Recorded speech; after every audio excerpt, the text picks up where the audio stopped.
तो last part में Broly ने अपनी अल्ट्रा इंस्टिंक्ट की टेक्निक को बेस फॉर्म में दिखा करके केल को मजाक बनाकर रख दिया था। केल अपने बर्जर्क फॉर्म में भी ब्रोली को टच भी नहीं कर पा रही थी। अब इसके आगे, लेकिन इससे पहले अगर तुमने पिछले पार्ट नहीं देखा तो जरूर देखना, वरना तुम्हें कुछ भी समझ में नहीं आने वाला। खैर, ब्रोली के ऐसे रिफ्लेक्सेस देखते हुए चांपा मैच को रोकते हुए ये कहता है वीरस से कि तुम चीटिंग कर रहे हो, तुम्हारा मॉडल ने अल्ट्रा इंस्टिंक्ट को पूरी तरीके से परफेक्ट कर लिया है। वीरस कहता है इसमें खराबी क्या है, तुम्हारे मॉडल्स भी कर सकते हैं अगर वो चाहे तो। ब्रोली वीरस को शांत करता है और वो चांपा की आंखों में आंखें डाल करके ये कहता है कि अगर तुम अपने यूनिवर्स के सारे मॉडल्स को भी मेरे सामने रख दोगे ना, तब भी वो मुझे छू भी नहीं पाएंगे। चांपा कहता है कि अगर ऐसी बात है तो क्या तुम अकेले ही मेरे 5 मॉडल्स को हरा सकते हो जो कि अभी यहाँ पे हैं। ब्रोली कहता है मैं यही तो चाहता था, वो तो डिस्ट्रॉयर्स का डिसीजन था कि 1v1 होगा, तो मैंने उस डिसीजन को रिस्पेक्ट देने के लिए मैंने कुछ भी नहीं कहा, लेकिन मुझे पता है कि मैं अकेले ही तुम्हारे पूरे 5 मॉडल्स को हरा सकता हूँ। गोकू और वजीटा कहते हैं तो हमारा यहाँ पे आने का फायदा क्या है, जब हम भी यहाँ पे फाइट करने के लिए आए और हम फाइट करने को ही नहीं मिलेगी तो फायदा क्या हमारे यहाँ पे आने का। चांपा कहता है कि तुम उसकी चिंता मत करो, मेरे 5 मॉडल्स मिला करके पहले ब्रोली को हराएंगे, फिर एक एक करके तुमको भी हरा देंगे। ब्रोली ये चीज सुनने के बाद हंसता है और वो कहता है कि लगता है कि बहुत ज्यादा मजा आने वाला है। इसी के साथ वो मैच दोबारा से कंटिन्यू होता है, लेकिन इस बार एक तरफ ब्रोली था और एक तरफ वो 5 मॉर्टल्स यूनिवर्स 6 के। अगर तुम भूल गए हो कि वो 5 मॉर्टल्स कौन थे, तो वो थे कैलिफ्ला, केल, हिट, काबे और फ्रॉस्ट। अब क्या तुम्हारे दिमाग में ये डाउट आ रहा है कि ऐसी कौन सी फॉर्म्स थी यूनिवर्स 6 के मॉडल्स के पास जिसके बल पे चांपा इतना ज्यादा उछल रहा था कि वो यूनिवर्स 7 के मॉडल्स को इजीली हरा सकता है। तो मैं बताता हूँ। हिट ने अपनी टाइम स्किप की टेक्निक को और ज़्यादा अच्छा कर लिया था।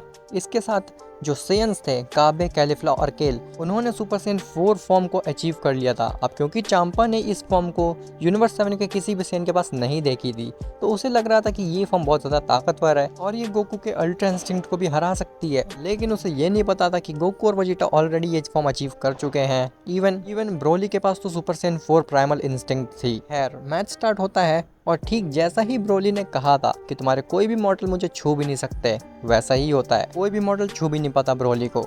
चांपा वादो से कहता है कि हिट मार क्यों नहीं पा रहा ब्रोली को, क्या वो अपनी टाइम स्किप की टेक्निक को इस्तेमाल नहीं कर रहा। वादोस कहती है कि मुझे लग रहा है कि वो टाइम स्किप इस्तेमाल कर रहा है, लेकिन ब्रोली की मूवमेंट इतनी ज्यादा फास्ट है कि हिट का टाइम स्किप किसी भी काम का नहीं है ब्रोली के सामने। हैरानी की बात तो ये है कि ब्रोली ने अभी तक अपनी बेस फॉर्म भी चेंज नहीं की है, वो अभी तक अपने बेस फॉर्म में ही है, और अगर वो चाहता तो अपने बेस फॉर्म में रहकर इन 5 को डिस्ट्रॉय कर सकता था, लेकिन वो ऐसा नहीं करता है, बल्कि वो हार मान लेता है क्योंकि वो चाहता था कि गोकू, वजीटा, गोहान और पिकोलो भी अपनी ताकत दिखाएं थोड़ी। ब्रोली कहता है कि मैं हार मानता हूँ, ये 5 बहुत ज्यादा ताकतवर है, मैं नहीं जीत सकता इन 5 से। और ये कह करके ब्रोली वापस आ जाता है, लेकिन वीरस बहुत ज्यादा गुस्सा होता है ब्रोली पे कि तुमने ऐसा क्यों करा, अगर हम ये टूर्नामेंट हारते हैं तो मैं तुम्हें इरेज कर दूंगा। ब्रोली कहता है मैं तो बस चाहता था कि गोकू, वजीटा, पिकोलो और गोहान को भी मौका मिले, वरना मैं तो हरा ही दूंगा इन 5 को। लेकिन अगर फिर भी आपको लगता है कि हम टूर्नामेंट हार जाएंगे तो आप कहो तो मैं चांपा को ही मार दूं। वीरस इस चीज को इग्नोर करता है क्योंकि उसे पता था कि ब्रोली एक चलता फिरता न्यूक्लियर बॉम्ब है। अगर उसे परेशान किया या फिर उसे गुस्सा दिलाया